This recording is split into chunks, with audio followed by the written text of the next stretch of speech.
Buenas tardes, bienvenidas, bienvenidos y gracias por acompañarnos a este nuestro foro mensual de Viento Sur. Hoy vamos a debatir sobre qué es lo que está en juego en Ucrania, ¿no? un tema muy de actualidad, por mucha desinformación que nos ofrezcan los medios, pero que creo que estos espacios son indispensables. Para eso tenemos a nuestros invitados, a Heriberto Cairos, que es catedrático de la Universidad Complutense de Madrid y director de la revista Geopolíticas. Tenemos a Tino Brugos, activista internacionalista y de la redacción de Viento Sur, y a Ruth Ferrero, profesora de Ciencias Políticas de la Universidad Complutense. Tenemos que disculpar la ausencia de Jesús Núñez, que por un imprevisto de último momento no puede acompañarnos, no le ha sido posible cambiarlo. Y bueno, cada uno de nuestros invitados e invitadas tendrá una participación de 15 minutos y luego, si os parece bien, abrimos una ronda de comentarios, de dudas, de preguntas, de lo que vaya surgiendo. Y vamos, pues según lo que haya, haciendo distintas rondas. Vamos a hacer la ponencia principal en el orden en que he presentado a nuestros invitados y empezará Heriberto, luego Tino y por último Ruth. Que decía que agradezco poder hacerlo sin mascarilla. Bueno, a ver, bueno, primero muchas gracias a Viento Sur por la invitación y bueno, yo creo que es una iniciativa no solo adecuada, sino que es necesaria, ¿no? Creo que tenemos que reflexionar entre todos sobre una nueva guerra que o bien se avecina o, bueno, quizás en este caso sea menos probable que en otros, pero que en cualquiera de los casos muestra y refleja cómo el actual sistema mundial está...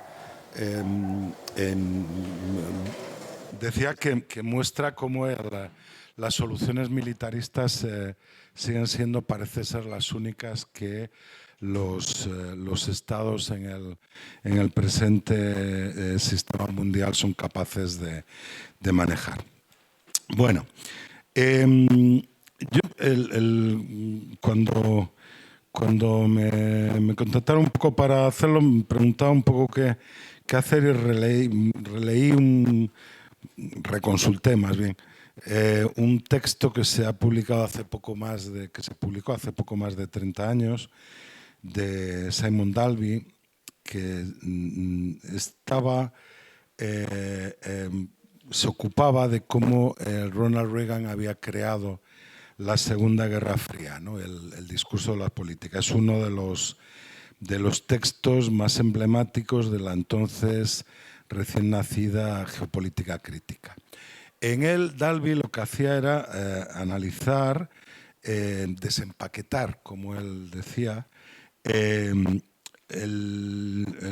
discurso o los hilos discursivos, yo creo que más bien, que un think tank y lobby conservador de entonces, el Comité sobre el Peligro Actual, the Committee on Present Dangers, en los años 70 construían el discurso de amenaza de la Unión Soviética para la seguridad occidental y permitieron al presidente Reagan aumentar por varias veces el presupuesto de defensa, acelerar la carrera de armamentos nucleares, iniciar aquello que se llamó la Iniciativa de Defensa Estratégica. Dalby entonces identificaba tres hilos discursivos, voy a mencionarlos prácticamente, pero si no, solamente me ocuparía de eso. Uno era el de la sovietología, que analizaba el carácter autoritario de la URSS. Otro era el del realismo político, que presentaba cómo las medidas de apaciguamiento con el enemigo son inútiles y que la preparación para la guerra es la única respuesta que garantiza la paz. Y, en tercer lugar, el de la geopolítica determinista, que, siguiendo los lineamientos clásicos de Mackinder, afirmaba el inevitable enfrentamiento de la potencia marítima, entonces ya Estados Unidos, con la potencia continental, la Unión Soviética de la época. Estos hilos discursivos, decía él, reinscribían la política en los Estados Unidos y en el resto de Occidente en las categorías de la contención militarista. Y en este sentido, pues la oposición de este think tank y todos de la época a los tratados, el SALT II, bueno, algunos recordarán, que limitaba el armamento nuclear de ambas superpotencias, y obviamente la apuesta por la carrera nuclear y vencer al enemigo en el campo de batalla, que es, desde su perspectiva, la única forma de hacerlo.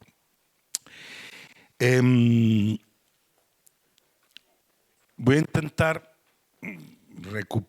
ver las narrativas de fondo del conflicto actual, es decir, conflicto actual en qué discurso se enmarca.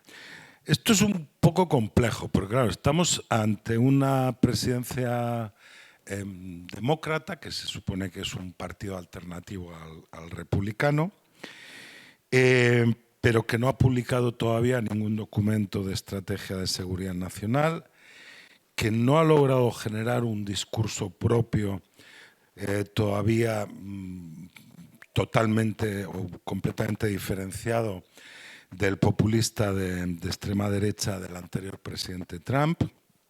Y pues en todo caso, como suele ocurrir en Estados Unidos cuando cambia la presidencia de un presidente republicano a un demócrata, viceversa también, pero sobre todo en esos casos, pues no hay un cambio espectacular en la política exterior. Es decir, Obama siguió utilizando los drones para bombardear los lugares que identificaba como peligrosos para Estados Unidos, siguió apoyando operaciones en todo el mundo.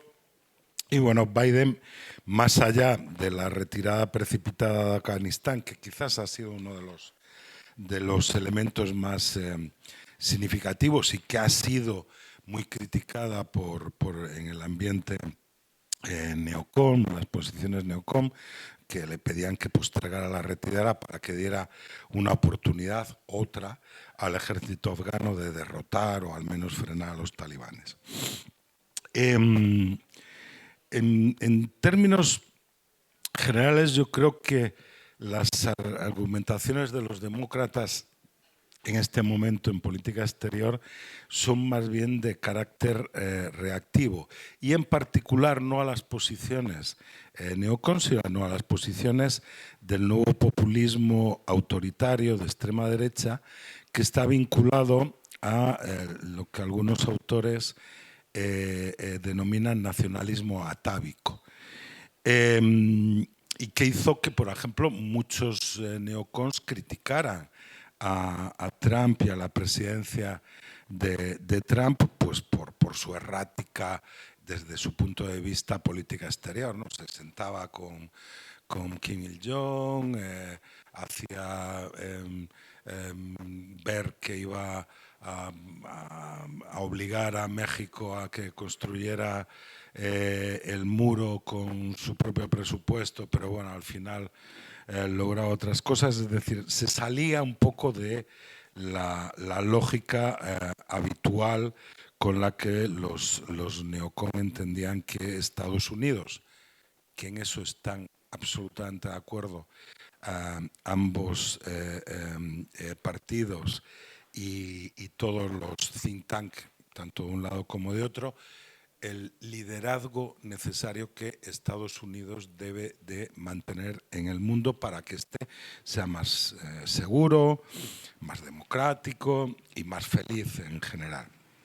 Bueno, me voy a saltar lo que ha ocurrido en el campo neocon, porque lo que voy a exponer un poco es las posiciones que desde el discurso que desde el campo neocon se ha ido manteniendo, que de algún modo es el que se ha consumido, el que se está consumiendo en Occidente, en buena medida en Europa y especialmente en España, para intentar explicar el por qué tenemos que enviar tropas a la frontera, aviones, barcos, etcétera, etcétera, etcétera.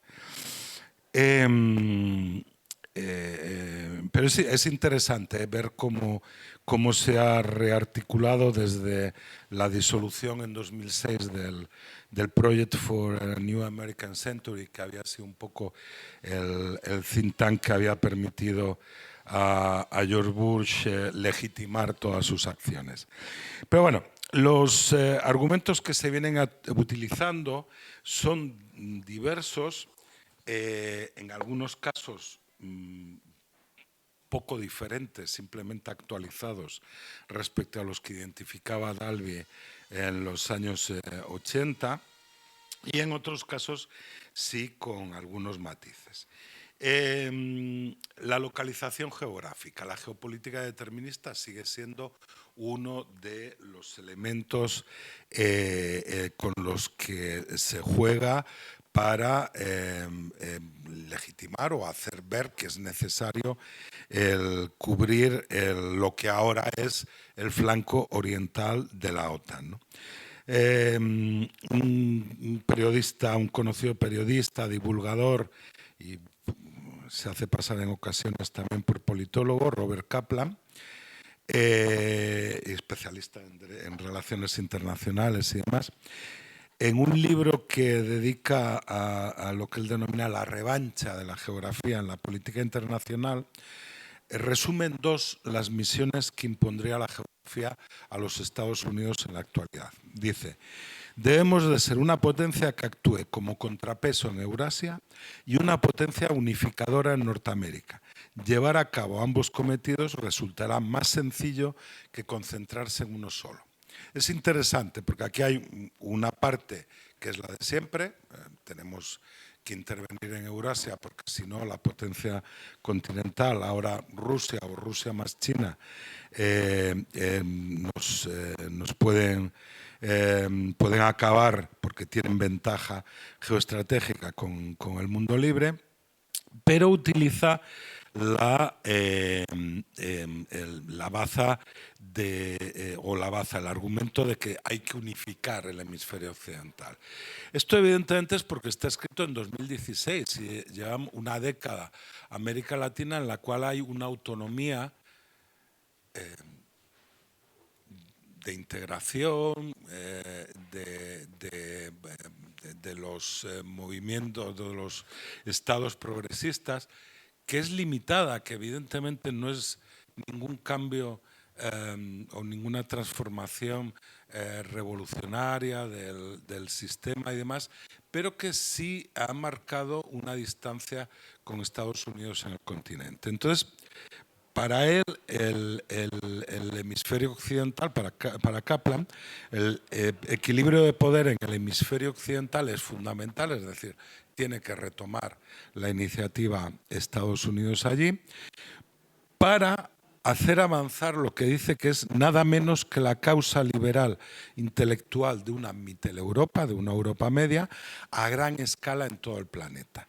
Es decir, viene a ser una reedición del proyecto por un nuevo siglo americano, nada más que a partir de elementos, si queréis, más deterministas en lo geográfico. Y obviamente la Europa central, que es cosmopolita, el México tienen que tenerlo a su lado y el hemisferio occidental para crear como señalaba Mackinder, estados barrera, y aquí cito textualmente, dinámicos e independientes entre la Europa marítima y el corazón continental, léase Rusia, cuando señaló que un mundo equilibrado es un mundo libre. Bueno, este es el primer elemento del discurso de seguridad de los Estados Unidos, yo creo que en la actualidad. El segundo es el que alude a un sistema político autoritario al que evidentemente hay que enfrentarse si se quiere mantener la libertad. Para este voy a escoger a uno de los hijos. Bien, voy muy rápido. Bueno, Robert Kagan, en otra de otro de los autores que creo que es importante citar, después de señalar cómo el sistema político zarista se había impuesto, un sistema político zarista se había impuesto en Rusia desde los 90, pues que frente a esa Rusia autocrática, y añade, y China e Irán, los Estados Unidos deberían de seguir insistiendo en imponer la democracia y sus valores, porque hay una confrontación entre las fuerzas de la democracia y las fuerzas de la autocracia, y la única forma de afrontar con éxito este enfrentamiento es mostrando la solidaridad entre todas las democracias del mundo, y en Europa en concreto señala: si los Estados Unidos se retiran de Europa, esto podría a su debido tiempo incrementar la probabilidad de un conflicto que implique a Rusia y sus vecinos cercanos. ¿Todo esto a dónde lleva? Lleva necesariamente a que la única forma de impedir que Rusia se siga expandiendo es la disuasión militarizada. Es decir, no bastan con las sanciones, que a Putin parece ser que le dan igual, sino que para impedir el que, en este caso, pero llevan prácticamente de 2014 anunciando la invasión de Ucrania. O sea, es decir, ahora han insistido con más insistencia, pero es algo que se lleva manteniendo desde entonces. Y claramente, por ejemplo, en uno de los documentos de uno de los nuevos think tanks neocons, el Instituto para el Estudio de la Guerra, se dice específicamente, dice: Estados Unidos y sus socios de la OTAN pueden y deben acelerar los esfuerzos para desplegar fuerzas de todas las armas en los Estados miembros orientales de la OTAN, pero tales despliegues probablemente no disuadirán a Putin de lanzar este escenario, la agresión. Esto está escrito el 27 de enero. Sin un compromiso al menos con la defensa aérea de Ucrania. Es decir, vale, despleguemos las tropas, pero estemos dispuestos a utilizarlas, que es la gran crítica a Biden, por ejemplo, en Afganistán. Bueno, creo que ahora, pero que no tengo tiempo, deberíamos de distanciar estas, digamos, narrativas de largo alcance, o en términos de Brodel, de tiempos medios por lo menos, de la propaganda para apretar el gatillo que se está utilizando en la actualidad, y que, bueno,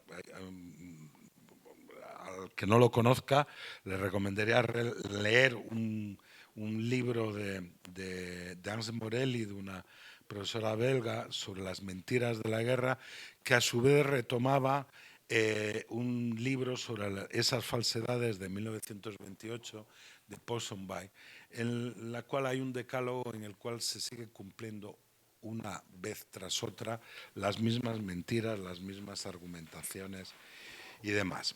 Y termino, de verdad, con dos,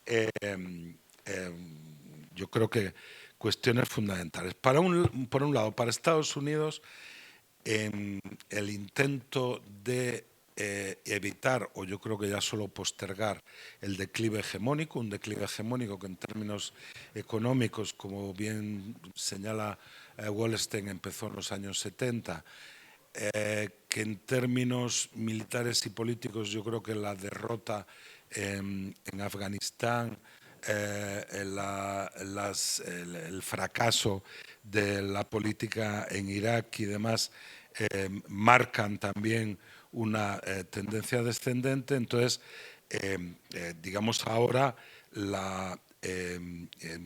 digamos, tiene una necesidad, en otro de estos informes recientes se recuerda a Kennan en el 47 y aquellas palabras de Kennan en las que dice, bueno, si la Unión Soviética no existiera, habría que inventársela porque es fundamental para que Estados Unidos asuma las responsabilidades del liderazgo moral y político que la historia claramente ha pretendido que tuviéramos. Y, evidentemente, en Europa, el mantener el liderazgo y mantener a Europa comprometida con una aventura de una OTAN global es fundamental para evitar ese declive. Y quizás pone sobre la mesa, y aquí sí que de verdad ya no sigo el minuto cero, ya lo sé, pone sobre la mesa una cuestión esencial, pero ya para la supervivencia de la especie humana, ¿no? O sea, si los estados capitalistas, liberales y democráticos que operan bajo el Estado de Derecho son incapaces de satisfacer las necesidades económicas, de bienestar, de identidad de los ciudadanos en el siglo XXI y de mantener la paz en el planeta, pues quizás sea urgente debatir sobre con qué podemos reemplazarlos. Nada, gracias. Agradecer la invitación a participar en este acto, que me parece que es un acto importante, porque creo que estamos haciendo un ejercicio de cómo se puede caldear el ambiente político en cuestión de un mes, en cuestión de mes y medio, hasta el extremo de rozar situaciones que de momento son teóricas, pero situaciones que nos ponen al borde de crisis similares a las que se vivieron en la época de la Guerra Fría. Entonces, parece que pasamos de una, no voy a decir una plácida Arcadia, pero como que no pasara nada por el mundo, a que de repente estamos en puertas de un conflicto en el que no se puede descartar nada. Y además, alguno lo ha dicho, incluida la posibilidad de utilizar armas nucleares.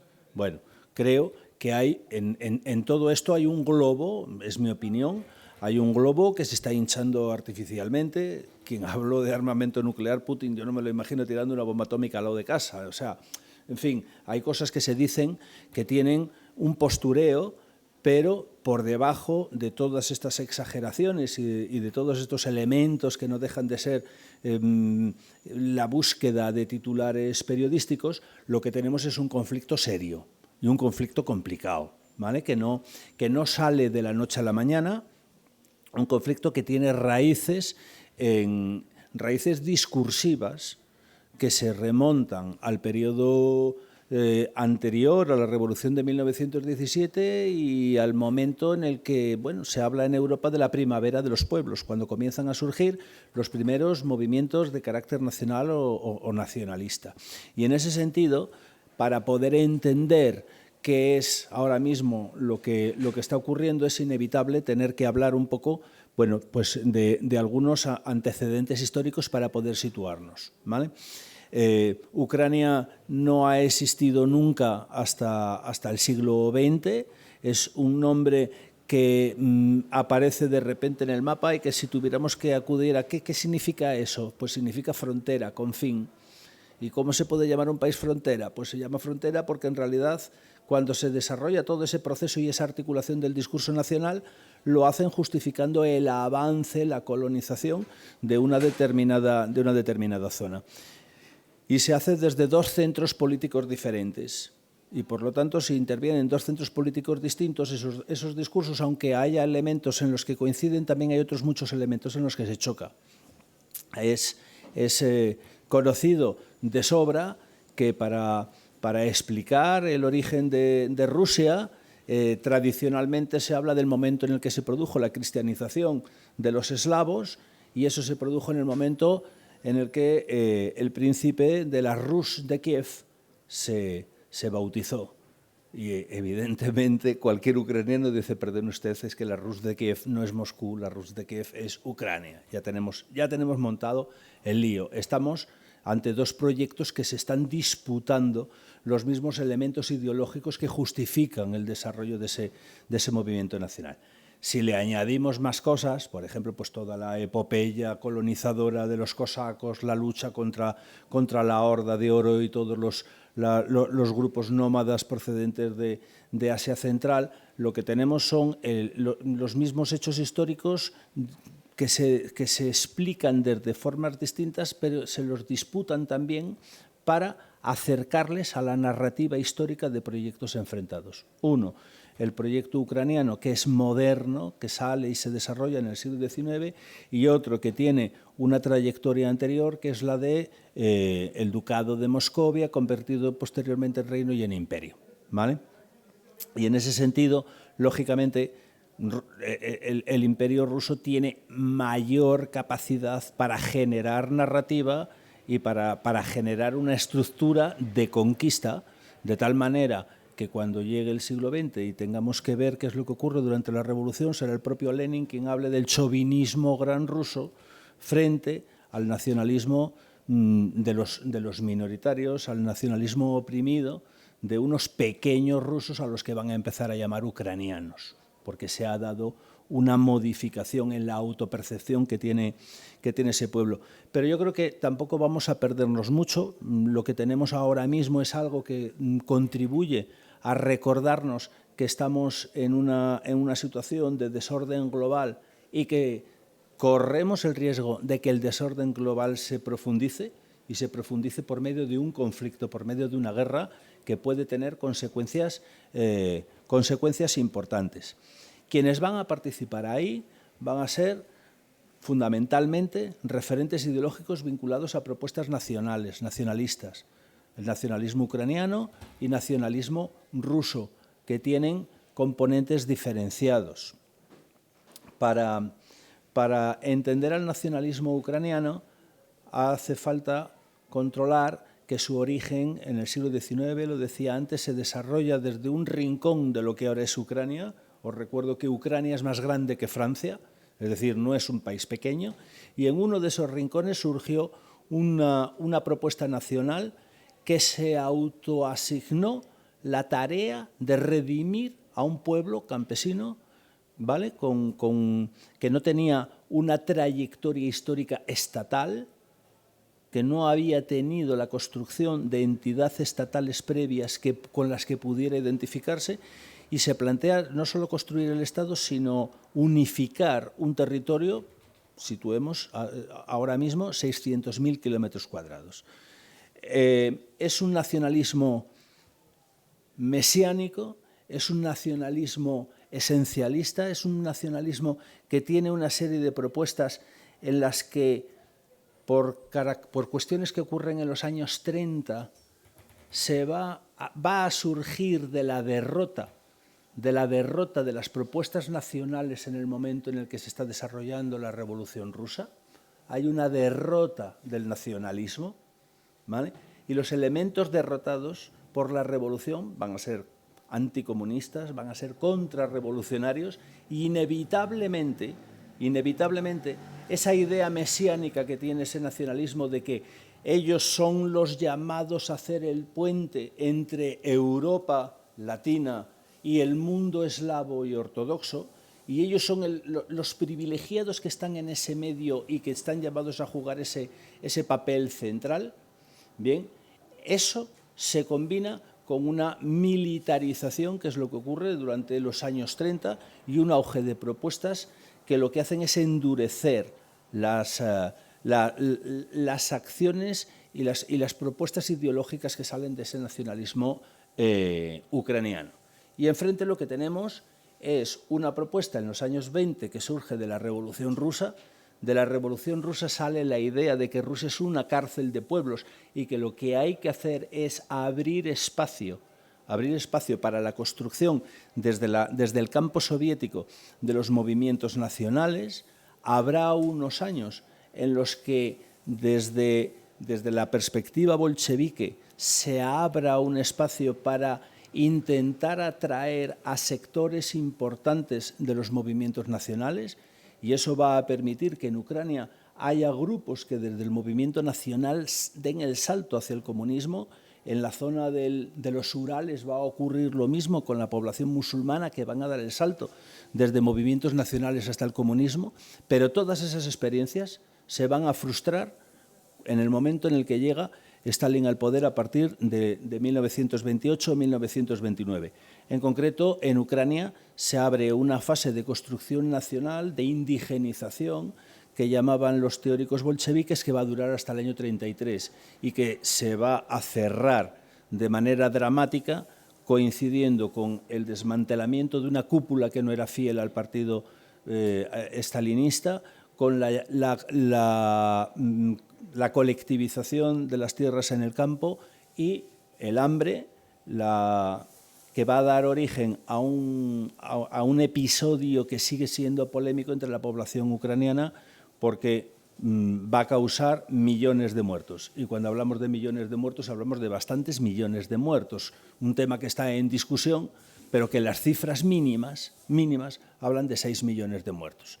Todo esto se va a convertir en un trauma para este movimiento nacional, que ya tiene unas posiciones esencialistas mesiánicas y además que se cree llamado a unificar y a salvar el país y a jugar un rol en la política internacional.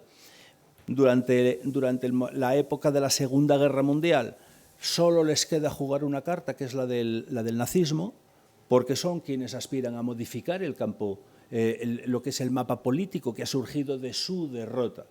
La derrota de estos movimientos nacionales ha impedido que Ucrania aparezca en el mapa de Europa. Hitler plantea que puede venir una Eslovaquia independiente, como así fue, que puede modificar el mapa de Polonia, que puede surgir una Croacia independiente, y hay quienes se creen que va a salir también una Ucrania independiente. Error, eso no va a ocurrir, y vamos a ver, seguramente más de dos, controléis que la Segunda Guerra Mundial en el frente del Este fue especialmente dramática, las consecuencias. Quizás podéis recordar alguna película soviética recordando aquello. Masacre de Nemira era una de las películas que se hicieron para celebrar el 40 aniversario de la Segunda Guerra Mundial, donde se veían las atrocidades. En ese fuego cruzado se produjo una carnicería en la que participaron ucranianos, partisanos soviéticos, nazis, polacos y judíos.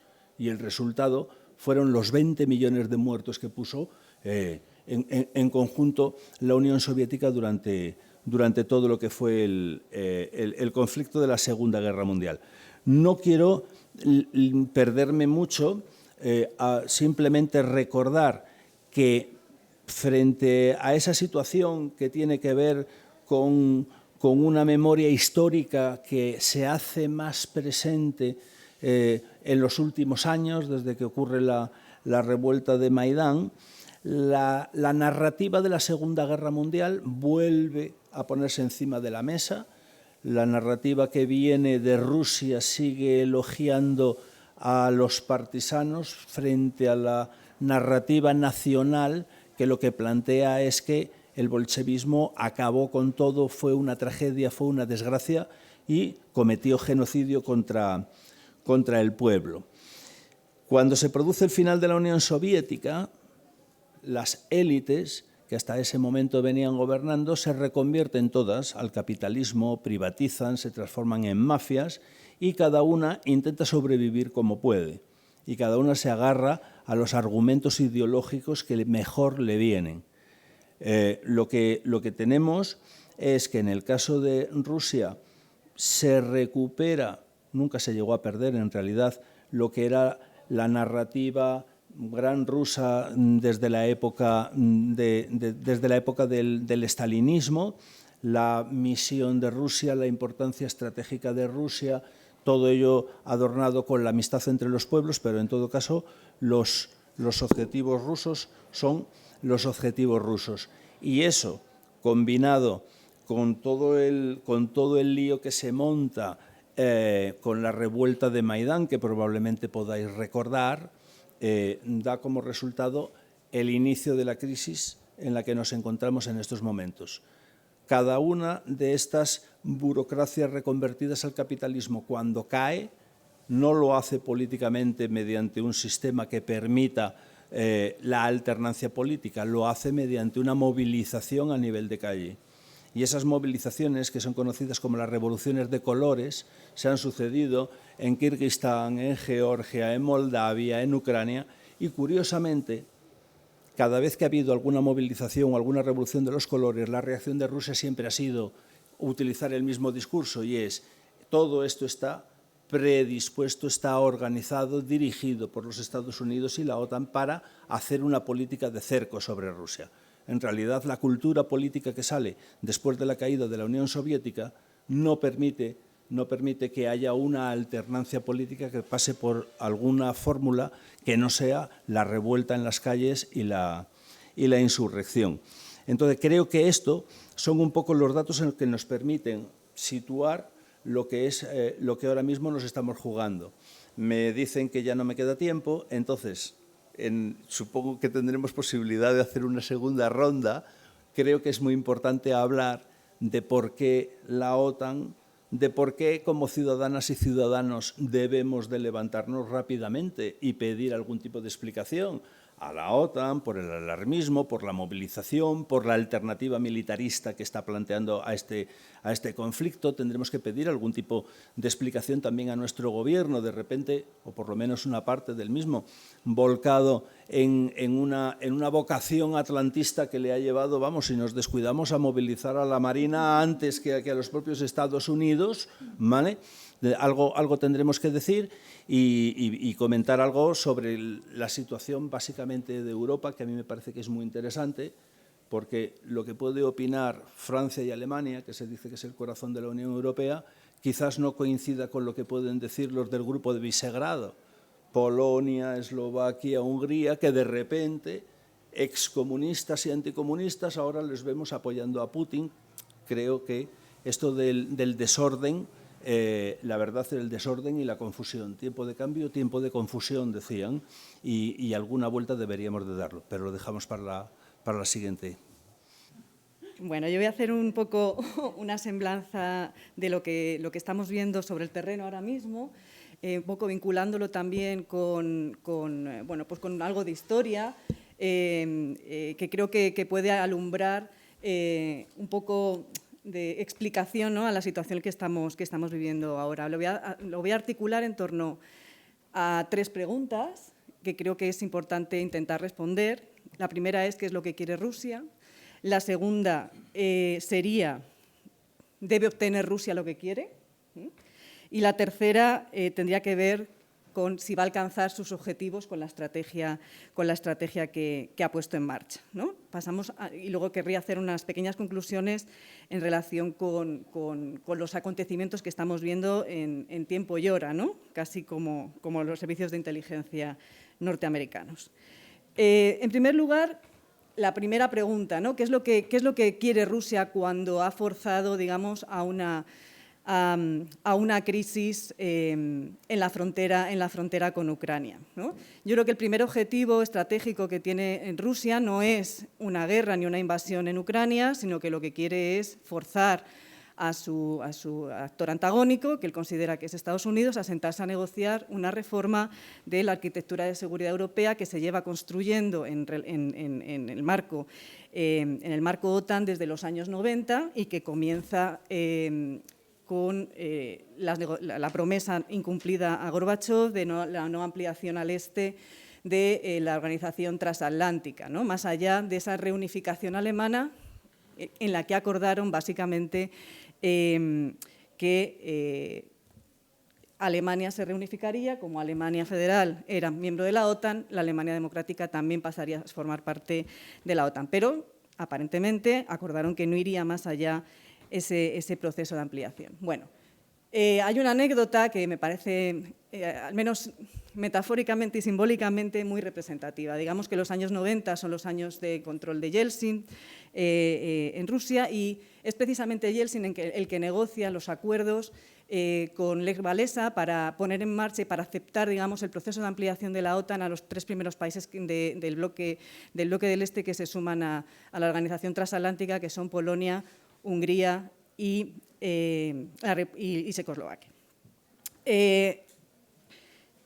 Y esta decisión o este luz verde que se da a estos países se adopta en una noche de mucho vodka entre Walesa y Yeltsin, y al final de esa noche, al amanecer, Yeltsin decide que le va a dar luz verde para que no haya problemas en el proceso de ampliación de la OTAN, con gran enfado, por cierto, de todos sus asesores y de la delegación rusa en ese momento. Bueno, a partir de ahí se pone en marcha ese proceso de la ampliación de la OTAN en esos 3 países, y se pone un nuevo límite a esa ampliación, que tiene que ver con que ninguna república exsoviética formaría parte de la Unión Europea, de la OTAN.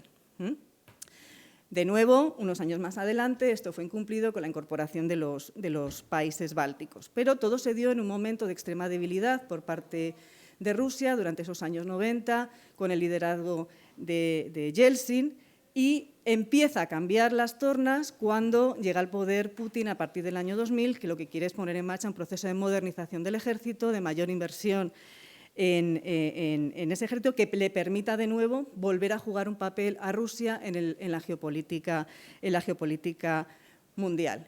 Y voy a dar un salto ahora de unos años hasta el año 2008, que es un año que es fundamental para entender la crisis que estamos viendo ahora mismo. En el año 2008 tienen lugar varios acontecimientos. Voy a quedarme con 3 de ellos.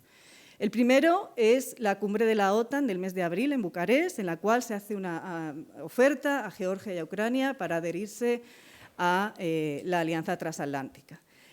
El segundo tiene lugar en el mes de junio. Hay una visita a Berlín por parte del primer ministro en aquel momento, Medvedev, en el cual se hace una propuesta a la Unión Europea de crear una arquitectura europea que trabajase al margen de los bloques de la Guerra Fría. Pero para eso era imprescindible desarticular los bloques de la Guerra Fría, y la OTAN no se había desarticulado. Pone encima de la mesa esta propuesta, que es ignorada por parte de la Unión Europea y sus Estados miembros.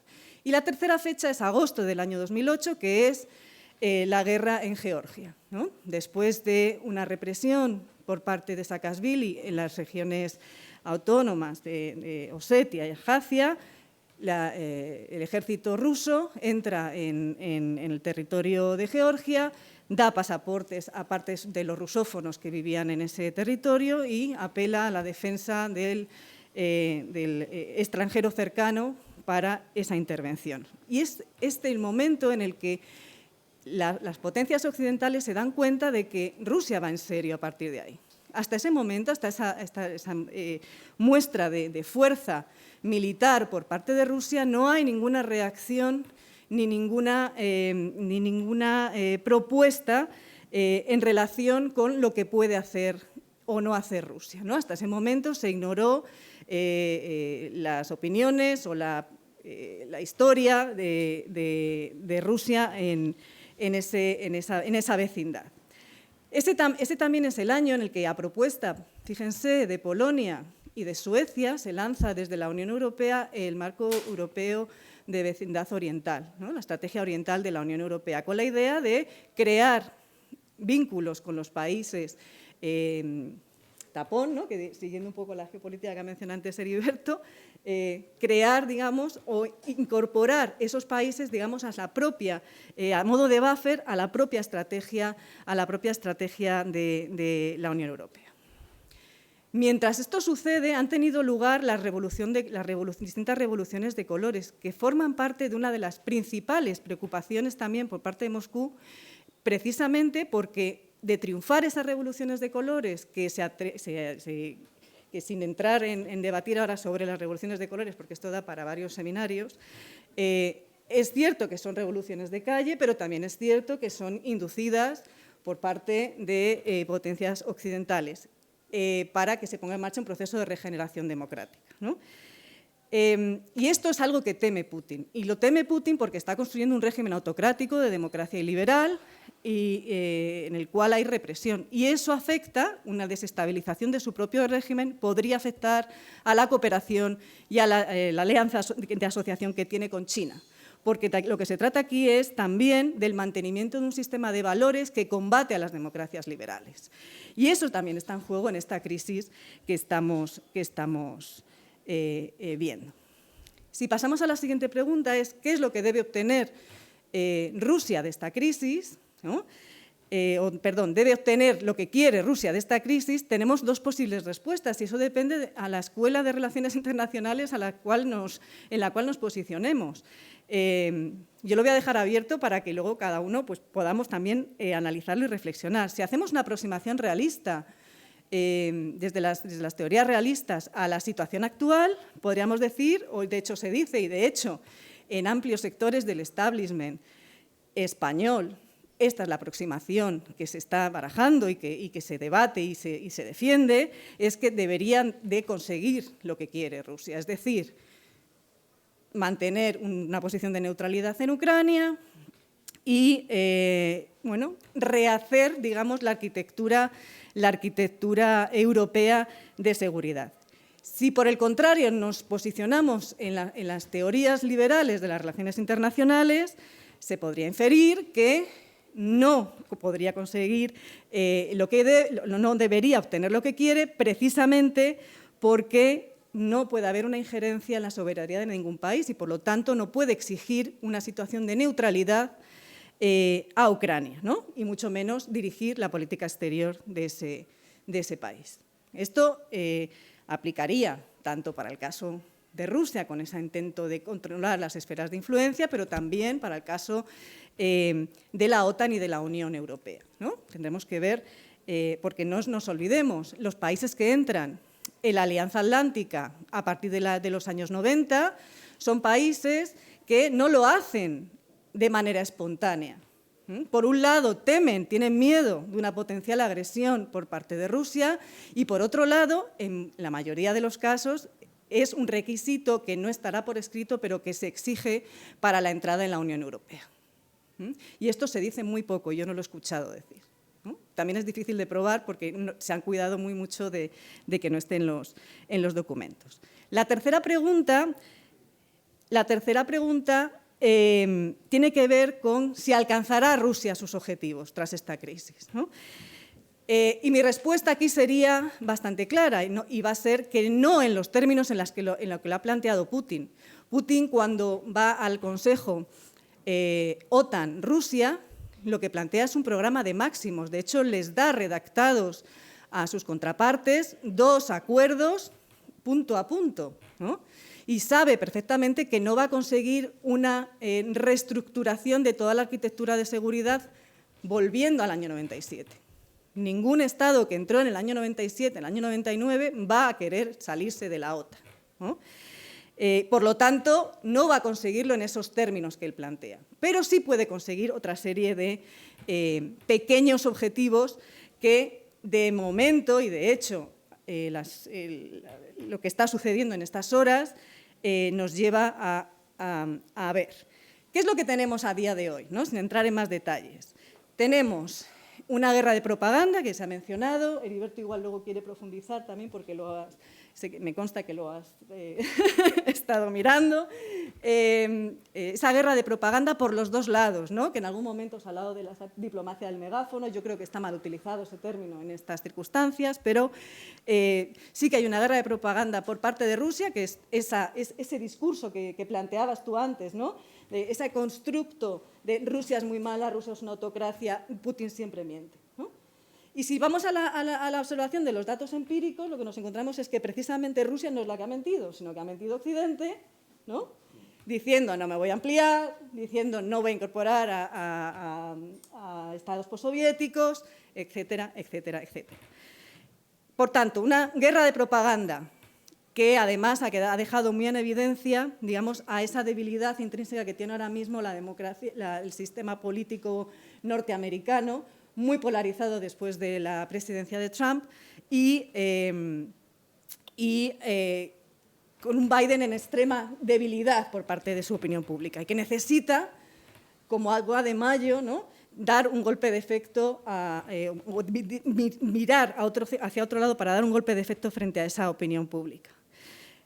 Mucha propaganda, llevamos con la inminencia de la invasión rusa desde el mes de diciembre. El despliegue de las tropas rusas tuvo lugar entre enero y abril del año pasado. Y es en diciembre cuando se da la voz de alarma. Parece ser un algoritmo que decía que iba a haber una invasión, ¿no? ¿Cómo responde el Kremlin a esto? El Kremlin responde con una vacilada de manual, que es retiro a mi gente de Crimea, retiro a mi gente de las fronteras orientales, les mando a sus cuarteles. Quizá no a sus cuarteles originales, quizás están un poco más cerca, pero hago un movimiento estratégico y retiro a mis tropas. Las imágenes de hoy de la retirada de las tropas de Crimea son muy significativas y dejan muy en evidencia todo el discurso que se ha ido construyendo en relación a la agresividad rusa por parte de Estados Unidos fundamentalmente. ¿Qué es lo que obtiene Rusia de esta crisis hasta el día de hoy? Al día de hoy ha conseguido, ya termino, al día de hoy consigue negociar, porque Washington, en una de sus primeras misivas que manda a Lavrov, manda un documento que es privado, que se dicen desde Washington que no, por favor no se haga público, pero que un periodista español, por cierto, Ibai Arvide, consigue y lo publica en El País. Y en ese documento lo que aparece es que Estados Unidos, al margen de sus socios de la OTAN, está dispuesto a negociar cuestiones que tienen que ver con el desarme y el despliegue de armas convencionales en la región. Rusia consigue seguir controlando Ucrania. Ucrania no iba a entrar en la OTAN. Ucrania no iba a entrar en la OTAN porque la OTAN no tiene capacidad de defender un país de 40 millones de personas. Y además no está dispuesta a incorporar a sus estructuras un país que tiene una parte del territorio absolutamente desestabilizada. Por lo tanto, esa parte ya estaba hecha. Crimea sigue sin tocarse. Hay una vulneración de los tratados de Helsinki y no ha habido intervención. Si no hubo intervención con la incorporación de Crimea a Rusia, obviamente no va a haber una intervención militar de la OTAN en territorio ucraniano, que además no es territorio OTAN. Ahora sí, se ha armado hasta los dientes al ejército ucraniano. Es decir, estamos trabajando también para la industria armamentística. ¿Qué más consigue? Fíjense en unas declaraciones del embajador ucraniano hace unos días en Londres, en las cuales plantea una posición de Ucrania que es la de renunciar a ser miembro de la OTAN.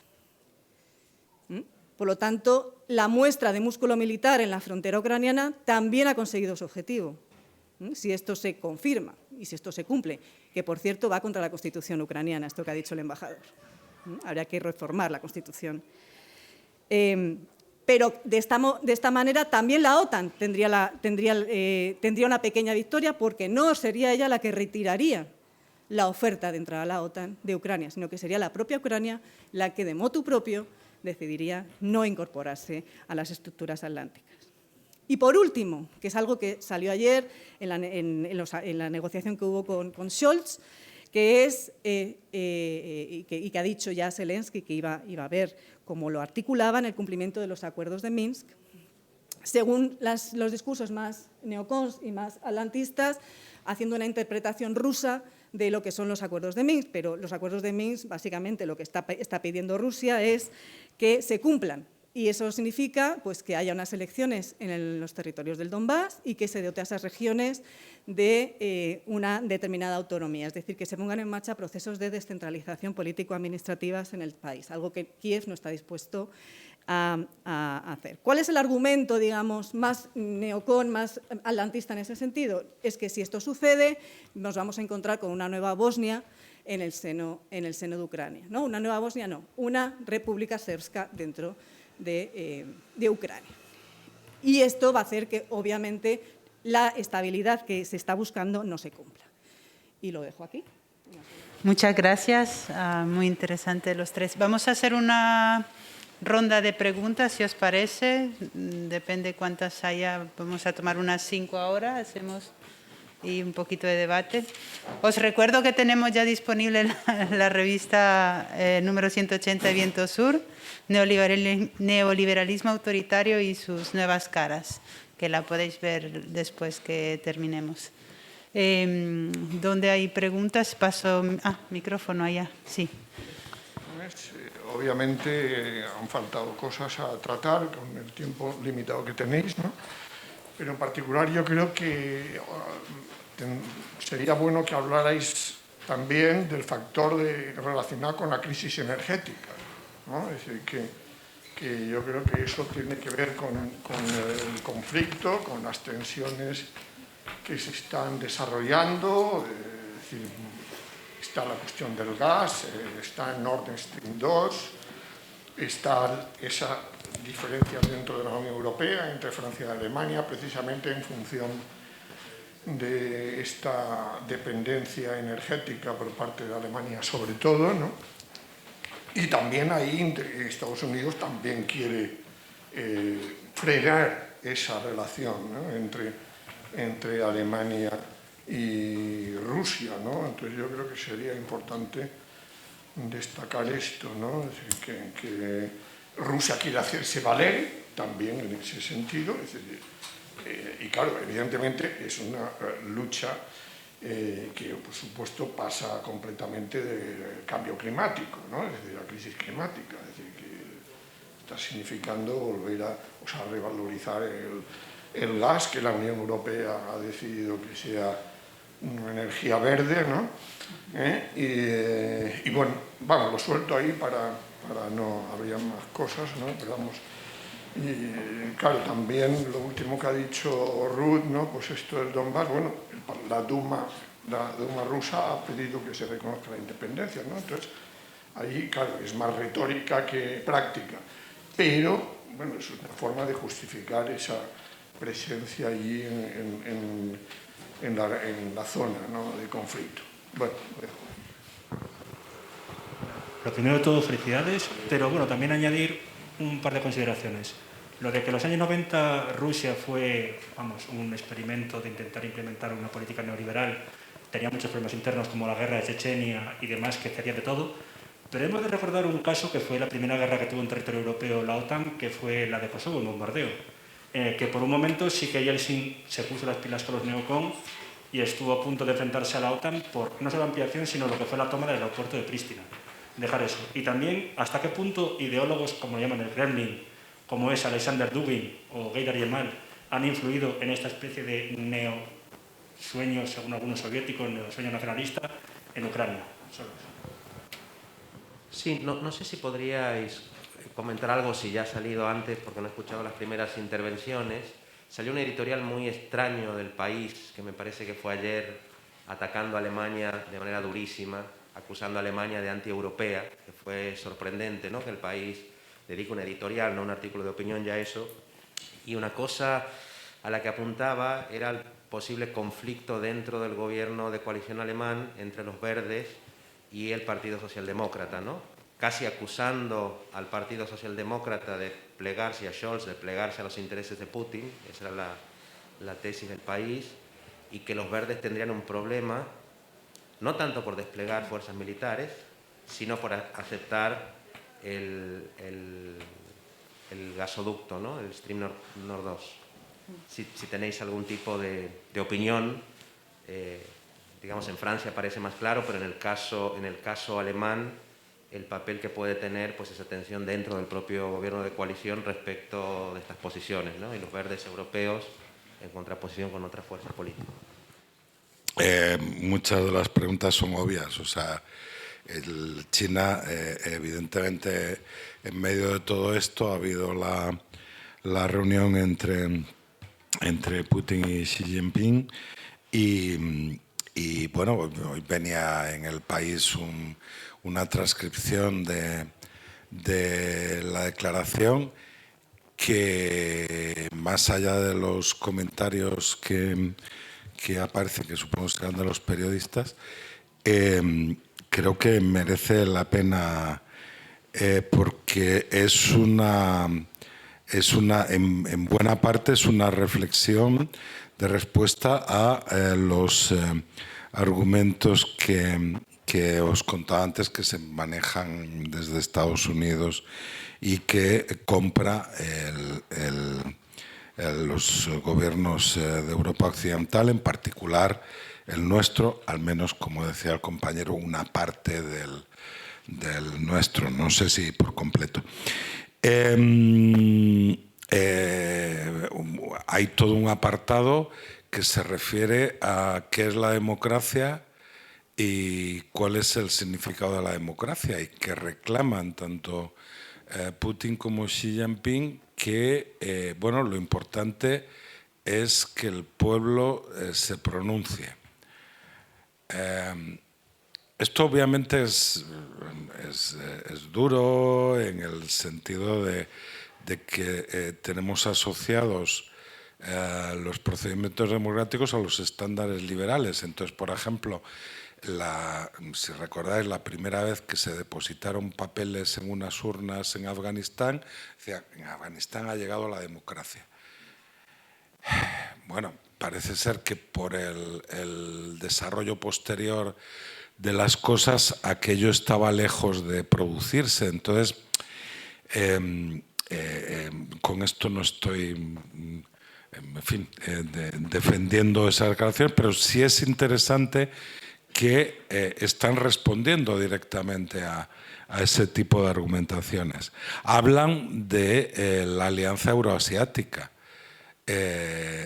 lo cual, claro, vendría, en este caso, vendría a reforzar todos los argumentos de la geopolítica determinista desde Mackinder, ¿no? O sea, efectivamente da igual que sean comunistas o que sea tal, el problema es que son en el Huntington diría que son eslavos y que son chinos, pero en términos de Mackinder sería que ocupan el corazón continental, que están en el centro de Eurasia. Entonces, bueno, ahí yo creo que hay un elemento a medio plazo, a largo plazo importante.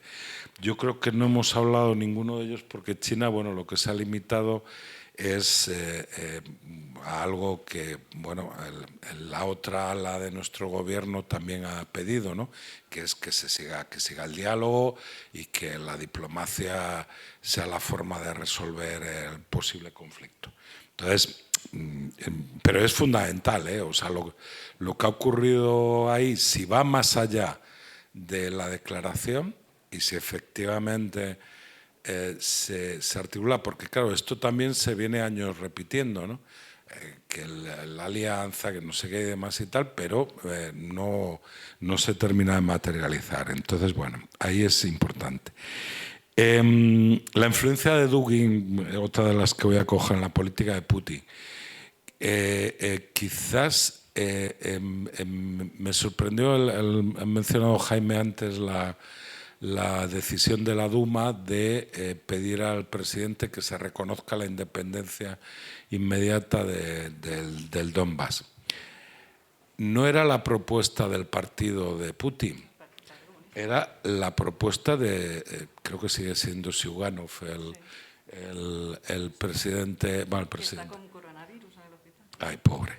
Bueno, quiero decir que es. Y Ziugánov, bueno, pues pueden tener. Es decir, yo creo que se exagera a veces la importancia de Dugin en esto, que la tiene, o sea, es decir, de algún modo forma parte de todo un movimiento, digamos, de restaurar a Rusia como una gran potencia, ¿no? Pero hay otros elementos y, bueno, no creo que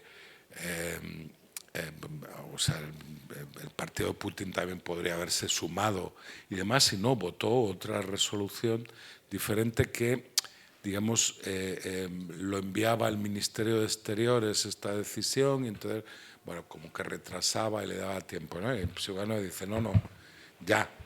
Que esa es una de las cosas que se está manejando en la actualidad, creo que lo ha dicho Ruth, como una posible salida de Rusia pues con la cara levantada, ¿no? Es decir, que reconozca, como ha hecho con Transnistria y de Osetia, etcétera, etcétera, que reconozca la independencia de las repúblicas de Osetia del Sur. Supongo que sería seguido, creo que Osetia la reconocen una república del Pacífico, Nicaragua y no sé si Venezuela. Y luego entre ellos, o sea, pero quiero decir, es más bien simbólico, pero sí es cierto. Y luego hay una cosa, y con esto creo que se terminan mis 7 minutos, bueno, me dan un poquito de tiempo. Hay una cosa que yo creo que sería muy importante y es seguir hablando de los dobles, es necesario seguir hablando de los dobles estándares en política internacional de los Estados Unidos, de la Unión Europea, del mundo occidental en general. Es decir, cuando se inicia la campaña en Kosovo de bombardeo absolutamente despiadado de Serbia, no interviene ninguna tropa terrestre, pero los bombardeos desde luego causan muchísimas bajas en Serbia y demás y tal. Bueno, Kosovo nunca había sido ningún estado independiente y digamos es complicado el argumentar que no había formado parte de las tierras de Kosovo, que no habían formado parte de Serbia desde hacía mucho tiempo. Crimea es un regalo de Khrushchev a los ucranianos, pero bueno, porque era una cosa dentro de casa y demás y tal, y no pasaba nada. Reajustamos una frontera interior, pero yo qué sé, como si algún día la Junta de Castilla y León decide por fin que el condado de Treviño no tiene mucho sentido, ya cuando quizás no vote nadie en Treviño, pues se dan cuenta de que es mejor que esté en el País Vasco y tal. Entonces, ahora sí, ya termino. Entonces, claro, Kosovo sí hay que apoyar la independencia y en cambio en Crimea no puede admitirse que el 95% de la población que es de origen rusa quieran ser rusos. Es una gran... tal. Y aquí evidentemente hay un doble estándar que curiosamente el único que no, o de los pocos que no lo han mantenido es nuestro gobierno, quizás porque mire más hacia el interior y entonces le aterren las dos circunstancias. Y bueno, dejo para el otro la crisis energética. Yo creo que es evidente que es muy importante, pero sobre todo por la dependencia de Alemania y de todos los países del este del gas ruso, que es porque es cierto que el Visegrado... Menos, solamente Hungría es claro, de Putin, los demás no, pero ha habido alguno más y digamos, yo creo que también hay, no es tanto que sean aliados como que, bueno, contemplan como es algo necesario y tal. También. Y así es estoy. Y bueno, y me callo porque si no seguiría hablando eternamente. Lo de las alianzas y los movimientos estatales. Yo creo que ahora mismo hay una pequeña ceremonia de la confusión en lo que tiene que ver las posiciones, por así decirlo, rebeldes dentro de la Unión Europea. Estoy pensando en países como Polonia, algo que me sorprendió hace poquito, Eslovenia de repente pasó a ser también un país muy cuestionado desde dentro de la Unión Europea y la élite política eslovena entonces empezó a cuestionar a su vez a la Unión Europea. En el este yo creo que hay ahora mismo un inconformismo grande. Ese inconformismo que tiene que ver con gobiernos populistas y con todo este tipo de cuestiones que estamos comentando, se complica en la medida en que hay un factor nuevo, que es si nos posicionamos o no defendiendo posiciones como las que puede mantener Rusia. No es el caso ahora mismo, y no lo va a ser por tradición geopolítica de Polonia, sería, vamos, o sea, imposible, tal y como han sido las cosas en el siglo, a lo largo del siglo XX y lo que llevamos de posguerra fría, ¿vale? Pero sí que es verdad que, por ejemplo, el que aparezca el gobierno de Hungría solidarizándose con Putin y tal, no deja de ser algo que como mínimo, y yo ahora no me pongo en el lado de Rusia, me pongo en el lado de un espectador europeo, una espectadora europea que dice, bueno, pero esto, ¿qué es exactamente lo que está pasando aquí? Porque tenemos una campaña que desde la Unión Europea, la Comisión Europea, se hace para garantizar que países como Polonia o como Hungría cumplan con los criterios comunitarios, y de repente nos encontramos con que uno de ellos, Hungría, se pone en el otro lado o parece como que se quiere acercar al otro lado. Yo simplemente señalaba eso, que no sé tampoco qué recorrido puede tener. Supongo que una parte es pataleta, porque no veo que tengan capacidad política para autonomizarse, por así decirlo, ¿vale? Pero bueno, me llama la atención. Yo creo que en todo caso hay que hablar sobre todo de la OTAN, porque a mí me parece que ahora mismo quien ha montado todo este lío básicamente han sido las declaraciones o la escalada de declaraciones que se han venido haciendo desde las instancias atlánticas. Sorprendentemente un Stoltenberg que viene de la socialdemocracia noruega, ¿no? Y de repente aparece, vamos, como abanderado y anticipando el mascarón de proa de la política norteamericana, de injerencia, de la política de agresividad hacia la posición de Rusia. Y en ese sentido, bueno, nosotras como ciudadanos que somos de una estructura militar en la que nos metieron y nos metieron condicionando el tipo de incorporación que íbamos a hacer a la OTAN, y yo creo que eso tenemos que recordarlo, que no íbamos a entrar en todas las estructuras de la OTAN.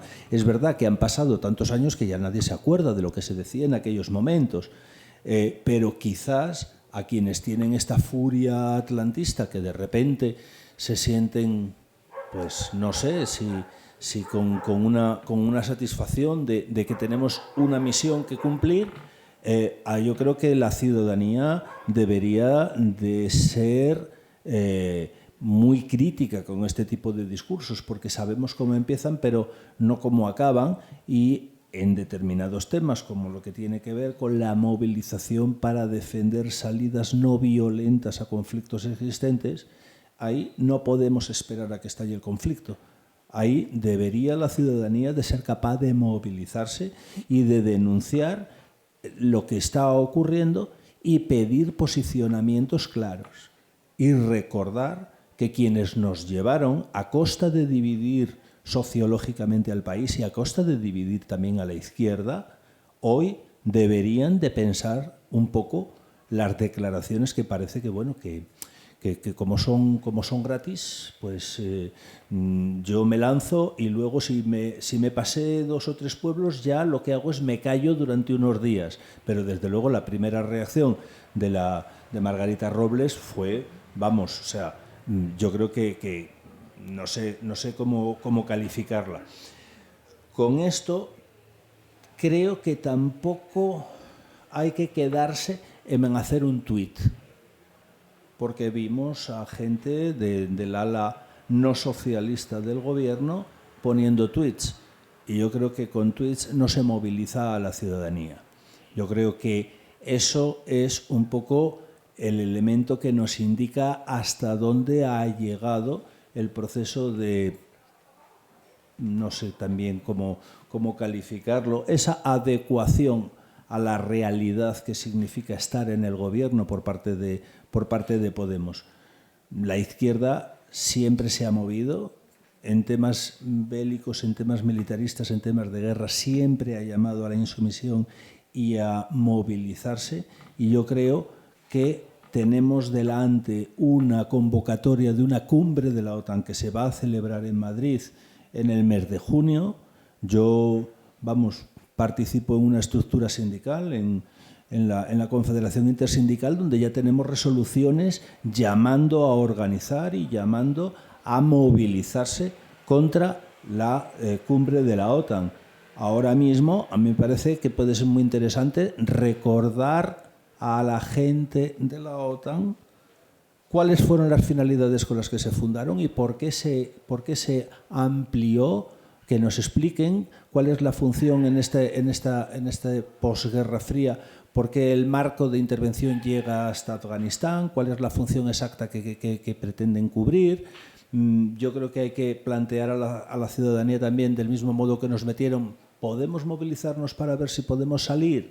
¿O podemos pedir por lo menos a quienes nos gobiernan que tengan una cierta contención? Me parece que esos son elementos sobre los que debemos de trasladar el mensaje, el discurso a la población.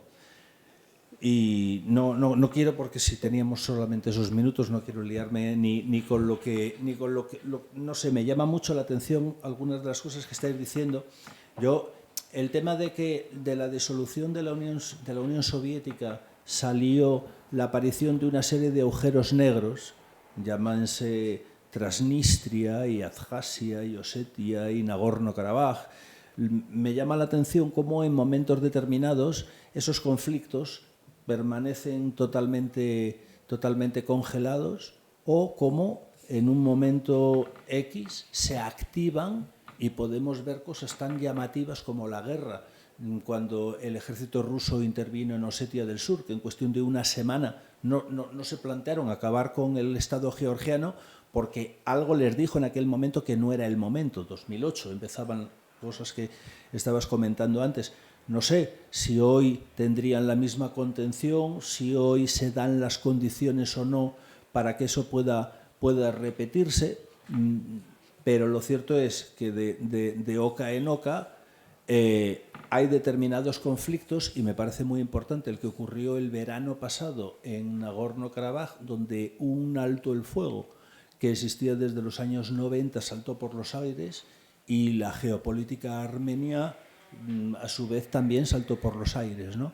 Entonces, bueno, la instrumentalización de este tipo de cosas a mí me llama mucho la atención, y no soy experto.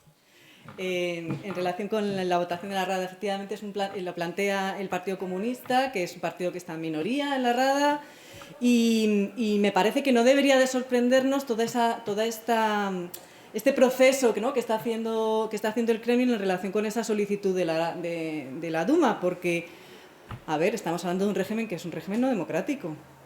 ¿Desde cuándo se va a tomar en serio el gran líder una resolución del Parlamento? Es que esto no se ha planteado en ningún caso. Sirve, efectivamente, para pues mantener la tensión en las regiones del Donbass. Para eso sí, pero no va a haber, o van a utilizarlo en los tempos que considere Putin. En relación con la crisis energética que planteaba la cuestión energética que planteaba Jaime y Gerardo, yo creo que la cuestión del gas está ahí, pero es secundario en la crisis. Es un efecto colateral de esa crisis, y es un instrumento que tiene Rusia para presionar también a Europa. Rusia tiene dos maneras de presionar, porque no tiene otra cosa, no tiene población, no tiene economía, solamente tiene dos instrumentos que puede utilizar. Uno es el ejército y otro es los hidrocarburos. Y es lo que está utilizando, y está jugando muy bien sus cartas, y eso tenemos que reconocerlo. Entonces, ¿qué es lo que sucede con el Nord Stream? Que es ese planteamiento, ¿no? El tema de la editorial del país, bueno, el país, en fin. Yo es que la posición que ha adoptado en esta crisis es que no doy crédito, vamos, de la parcialidad en el enfoque, tanto en la parte internacional como en opinión. Me parece cuando menos sorprendente, ¿no? Y probablemente ese editorial tenga mucho que ver con la visita de la ministra de Exteriores a España. Tuvo ayer, creo, una rueda de prensa con el ministro de Exteriores español, y claro, una de las cuestiones que plantea Scholz, o de lo que se le está acusando a Scholz en Alemania, es que que está haciendo una interpretación de los acuerdos de Minsk a la rusa. ¿no? Que es parte también de todo este problema. Y tiene mucho que ver con, de nuevo, los marcos discursivos que llevamos consumiendo, que es lo que apuntaba Heriberto al principio de la mesa, los marcos discursivos que llevamos tragando aquí en la Unión Europea desde los años 90 aproximadamente. Y eso hace que muchos think tanks y muchos centros de análisis y opinión efectivamente estén orientados a crear ese marco discursivo y alimentarlo, porque si no harían el ridículo. Y de hecho muchos analistas que han hecho determinadas propuestas desde aquí, desde España, han hecho bastante el ridículo, en mi modesta opinión. El Nord Stream, además, tiene una cuestión, y es que, claro, el gerente del Nord Stream es Scholz. Es Schröder. Es Schröder, ¿no? Que es del Partido Socialdemócrata, ¿no? Por lo tanto, ahí encontramos ejes de conflicto y clivajes dentro del propio gobierno que se cruzan a su vez con la crisis en la frontera ucraniana. ¿Qué es lo que tiene de particular el Nord Stream 2 en relación con el 1 o con los gasoductos que vienen a través de Ucrania? Uno, que el gasoducto a través de Ucrania viene por Ucrania, el Nord Stream 1 viene a través de Bielorrusia. Este es el único que no pasa por ningún otro territorio. Y esto le da una autonomía energética a Alemania que no está dispuesta a sacrificar. Y yo quiero apuntar a un factor que no hemos mencionado, pero creo que es muy importante, y es precisamente haciendo alusión a la cumbre de la OTAN de junio. En la cumbre de la OTAN de junio va a ser la primera vez desde el año 2010 en el cual se va a intentar acordar un nuevo concepto estratégico de la OTAN. Y eso coincide, curiosamente, con el gran debate que estamos teniendo en estos momentos en el marco de la Unión Europea en relación con la autonomía estratégica. Y ahí tenemos distintos actores posicionados en distintos sitios. Y de un lado tenemos a Francia y de otro lado tenemos a Alemania. Y esto es algo que, de nuevo, conflictúa en todo este escenario, que se ve agravado también por la tensión en la frontera con Ucrania. En relación con Dugin, revueltas conservadoras, etcétera, yo te recomiendo que veas un documental maravilloso que ha hecho un periodista español, se llama Ricardo Marquina, que está en abierto en YouTube, que se titula Rusia, Revolución Conservadora, en la cual explica perfectamente cómo el planteamiento que hace Dugin, que compra en gran medida Putin, tiene mucho que ver con la fusión de dos posiciones ideológicas aparentemente antagónicas, que una es la reivindicación del zarismo y de los zares y del zar Nicolás, junto con, en el ámbito, digamos, de lo político y conservador, vuelta a las tradiciones, la potencia de la Iglesia ortodoxa, junto con un enfoque más social, que es lo que aporta, digamos, la Unión Soviética. Y esa fusión es lo que impulsa, digamos, articula parte del discurso y de ese proceso de intentar levantar a Rusia de donde estaba en el año 2000 que plantea Putin. Y yo creo que ya he contestado, ¿no? Ya está. China. Bueno, yo creo que lo ha comentado antes Heriberto. China, yo creo que está un poco susurrándole al oído a Rusia, ¿no? En el marco de Asia Central, Rusia es el centurión y China es la inversora. Y ese papel es el que está jugando Rusia. Nunca se llevaron tan bien. Bueno, nunca se llevaron tan bien, nunca tuvieron un marco de valores como este discurso que hemos visto que sale de esa autodefinición de democracia que hace China, ¿no? Hace Xi Jinping. Y además, según algunos analistas, también, bueno, pues también está esperando China a ver cuál era la reacción de Occidente en relación con Ucrania para ver si ella podía sacar tajada en el caso con Taiwán, ¿no? en las relaciones con Taiwán. Pero bueno, yo creo que ahora mismo es un poco susurrar, ¿no? al oído de Rusia para ver un poco por dónde avanzar. Bueno, muchas gracias por la ponencia, ha sido bastante interesante. Yo quería hacer una pregunta, y bueno, que no va sobre Europa, y es sobre América Latina. Y como estudiante de periodismo en los últimos días he visto, bueno, semanas, artículos sobre, yo es que creo que soy el más joven de la sala y no lo viví, el tema de la crisis de los misiles de Cuba y bueno, y esos titulares, ¿no? Que vuelvo a repetir, yo he escrito también artículos y el titular pues es lo que atrae al lector y el pincha, ¿no? El famoso clickbait. Es a día de hoy, ¿no? Quiero decir, con las relaciones no semiacabadas, ¿no? Pero que no son como sucedían en los años en el 87 o en el 88 de Rusia y Cuba, es normal que se plantee un envío de armas, una puesta de armas, porque también las declaraciones se juega mucho con ese juego de palabras. Creo que era un viceministro de Asuntos Exteriores sobre efectivamente un planteamiento de posicionamiento de armas en Cuba, pero como conocedor personal, ¿no?, de lo que es la realidad de la isla por motivos familiares y personales, yo creo que a nivel social es lo último, ¿no?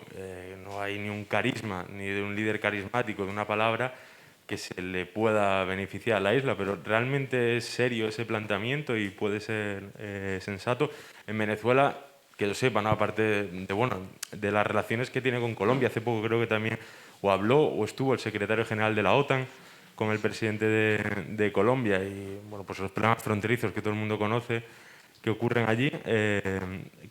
Digamos que hay una presencia rusa, no de primer plano, pero sí de segundo, pero en Cuba la única presencia militar que hay es americana, es Guantánamo. ¿Es seria ese planteamiento? Gracias.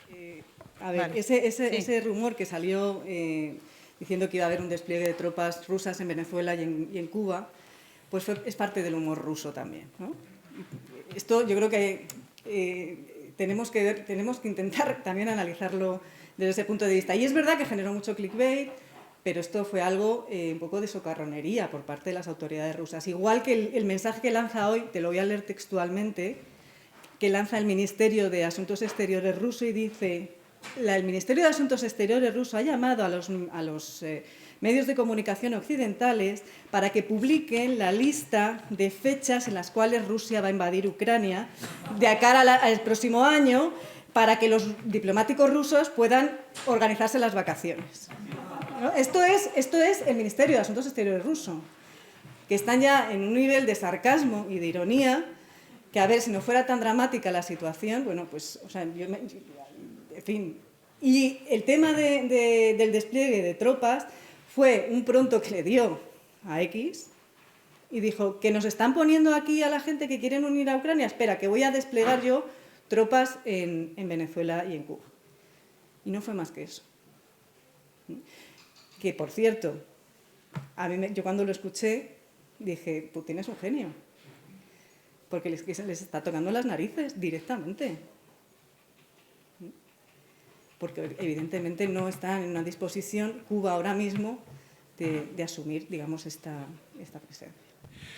No tiene absolutamente ningún sentido. A ver, tanto China como Rusia como Irán intervienen y son socios de algunos de los estados latinoamericanos llamados progresistas, en particular de Venezuela y también de Cuba. En términos, por ejemplo, en el caso de China, pues claramente es uno de los pocos países que subsidia actividades y tal a cambio de ventas futuras de petróleo en Venezuela y demás, que Rusia también realiza ventas de armas y tal, es decir, son socios y socios importantes para estos países, pero vamos, no hay en ninguno de los casos ningún tipo de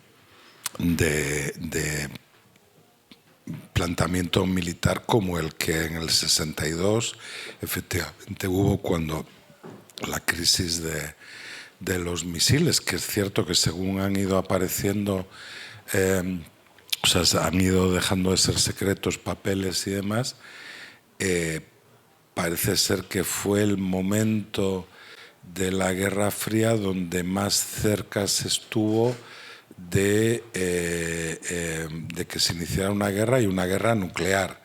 O sea, no era una invasión convencional la que se planteaba por parte de Estados Unidos, sino que era utilizar armas nucleares. Esto es una cosa que nos tiene que hacer reflexionar sobre la OTAN. Estoy absolutamente de acuerdo con compañeros que es fundamental, y que es cierto que esta idea de una OTAN global se va a discutir, y yo creo que, bueno, por lo menos hay que cuestionarla. O sea, quiero decir, y no hace falta ser un peligroso rojo y demás. De Gaulle ya lo hizo en su momento. Dice, bueno, Francia no le interesa estar en la estructura militar de la OTAN porque concibe Europa de otra manera. Entonces, bueno, yo creo que ahí hay argumentos de peso que se tienen que manejar en los próximos meses. Y demás. Y me he perdido.